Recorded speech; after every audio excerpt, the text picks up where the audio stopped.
আপনারা এখানে দেখতে পাচ্ছেন শত্রুকে নির্মূল করার পরীক্ষিত তাবিজ বান মারণ।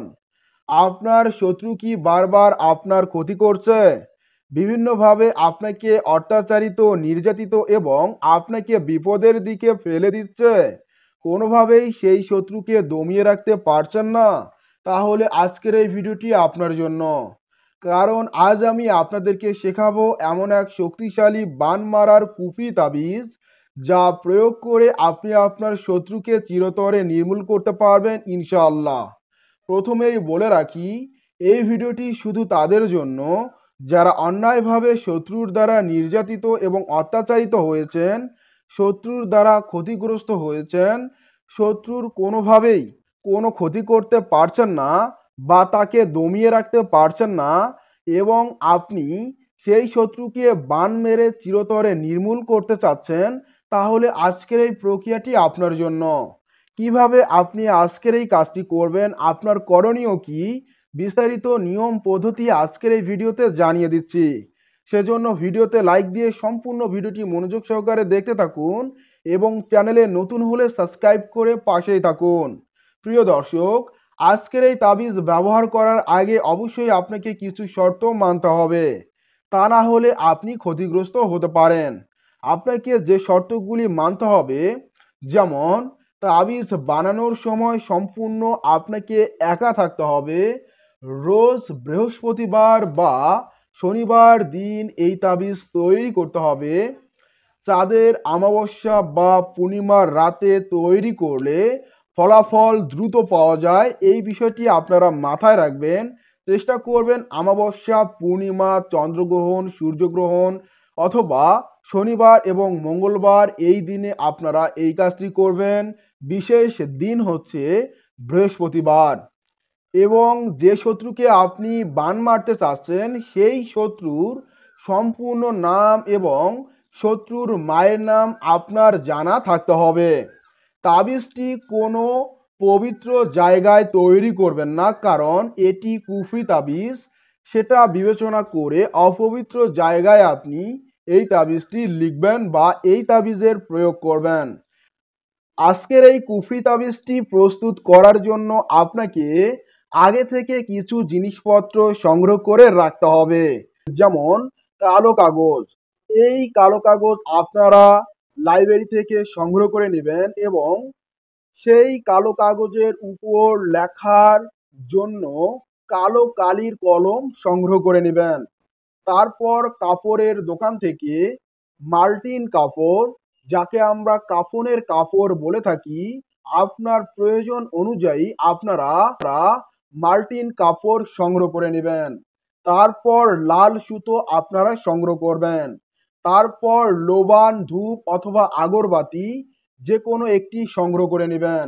এখানে আপনারা দেখতে পাচ্ছেন যে তাবিজটি, এই তাবিজটি আপনাকে লিখতে হবে।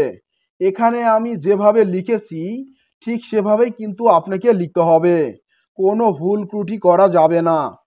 এখানে শত্রুর নাম লিখবেন, তারপর শত্রুর মায়ের নাম লিখবেন এবং শত্রুর পিতার নাম লিখবেন।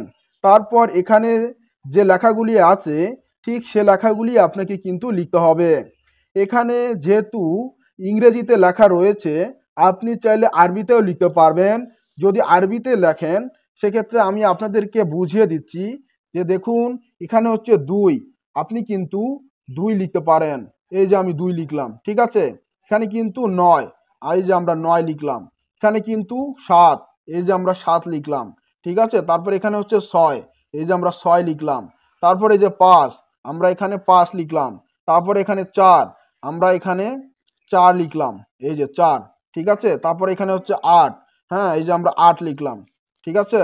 তারপর এখানে হচ্ছে 1, আমরা 1 লিখলাম, ঠিক আছে। তারপর এখানে 3, এই যে আমরা 3 লিখলাম, ঠিক আছে। আপনি কিন্তু চাইলে এই যে মানে আরবির গাণিতিকভাবে লিখতে পারেন। আপনারা এখানে দেখতে পাচ্ছেন যে ইংরেজির গাণিতিক সংখ্যা, আপনি কিন্তু চাইলে আরবির গাণিতিক সংখ্যায় লিখতে পারেন। যেহেতু শামস আলফ মারিফ কিতাবে ইংরেজির গাণিতিক সংখ্যা রয়েছে, সেক্ষেত্রে আমি কিন্তু এই সংখ্যায় বসিয়ে আপনাদেরকে বুঝিয়ে দিচ্ছি। আশা করি আপনারা বুঝতে পারছেন। এখন আমি আপনাকে এই তাবিজটি তৈরির নিয়ম বলে দিচ্ছি। প্রথমে আপনার ঘর অন্ধকার করে নিন। যদি আপনার ঘরের মধ্যে বৈদ্যুতিক আলো থেকে থাকে তাহলে সেই আলো বন্ধ করুন এবং মোমবাতির আগুন জ্বালিয়ে নিন। তারপর ধোঁয়া উৎপন্ন করতে ধূপ, আগরবাতি অথবা লোবান যে কোনো একটি জ্বালিয়ে নিন। তারপর কালো কাগজের উপর কালো কালি দিয়ে এই তাবিজটি লিখুন। লেখার ক্ষেত্রে আপনি যদি ইংরেজি গাণিতিক সংখ্যা রাখতে চান তাহলে রাখতে পারেন। যেহেতু এই তাবিজটি শামস আল মারিফ কিতাব থেকে নেওয়া হয়েছে, সেই কিতাবে এই নকশাটি ইংরেজি গাণিতিকভাবেই ছিল। এখানে যেভাবে আপনারা দেখছেন ঠিক সেভাবেই কিন্তু ছিল। আর আপনারা চাইলে এই যে আরবি গাণিতিক সংখ্যা এটি বসিয়েও লিখতে পারবেন, কোনো সমস্যা নাই, একই রেজাল্ট আসবে ইনশাআল্লাহ।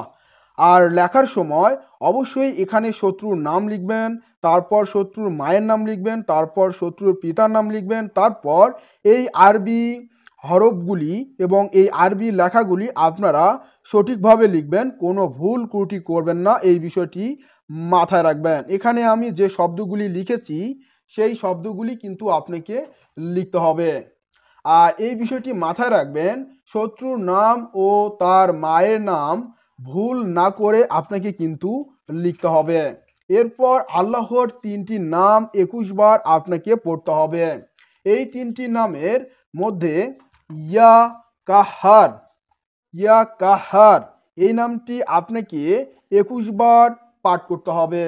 তারপর আপনাকে ইয়া মুনতাকিম এই নামটি ২১ বার পাঠ করতে হবে।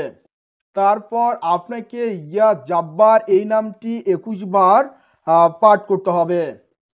যখন এই ৩টি নাম ২১ বার করে পাঠ করা হয়ে যাবে তারপর তাবিজটি ছোট করে ভাঁজ করুন এবং লাল সুতা দিয়ে ৭ বার পেঁচিয়ে নিন। পেঁচিয়ে নেয়ার পর আপনাকে যে কাজটি করতে হবে, আপনি পূর্বে যে মার্টিন কাপড় অর্থাৎ কাফনের কাপড় সংগ্রহ করলেন সেই কাফনের কাপড়ের মধ্যে এভাবে রাখুন।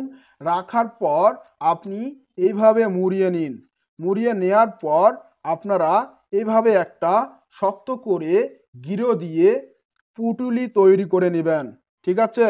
যেহেতু আমার এখানে কাপড় কম ছিল সেজন্য আমি আপনাদেরকে দেখানোর জন্য ব্যবহার করেছি। আপনারা আরও বড় এবং আপনাদের প্রয়োজন অনুযায়ী আপনারা এই মার্টিন কাপড় সংগ্রহ করে নেবেন।